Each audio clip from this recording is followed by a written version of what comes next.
মানি লন্ডারিংয়ের মামলায় গ্রেফতার ছাগলকাণ্ডে আলোচিত সাদেক অ্যাগ্রোর চেয়ারম্যান ইমরান হোসেনের জামিন আবেদন নামঞ্জুর করে কারাগারে পাঠানোর আদেশ দিয়েছে আদালত।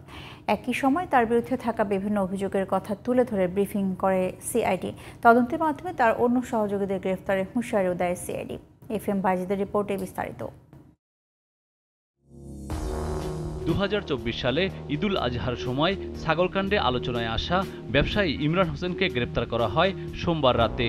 চোরাচালান, প্রতারণা ও জালিয়াতির মাধ্যমে অনুমোদনহীন ব্রাহ্মা জাতের গরু আমদানি এবং অবৈধভাবে বিদেশে অর্থ পাচারের অভিযোগ রয়েছে ইমরান ও তার সহযোগীদের বিরুদ্ধে।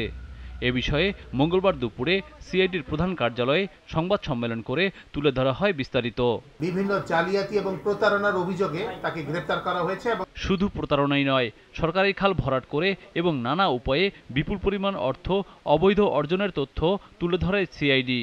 ইমরান হোসেন মানি লন্ডারিং মাধ্যমে দেশের থেকে প্রায় 133 কোটি টাকার উপরে হবে অর্থ দেশের বাইরে পাচার করেছেন। মোহাম্মদপুর এলাকায় উনি সরকারি খালের জমি ভরাট করে সেখানে অবৈধভাবে ব্যবসা করেছেন। প্রাথমিকভাবে থাইল্যান্ড সহ আরও কিছু দেশে টাকা পাচারের সত্যতা মিলেছে বলে জানিয়ে পুলিশের এই কর্মকর্তা বলেন, তদন্ত করে এই জালিয়াত চক্রের সব সদস্যকে ধরা হবে।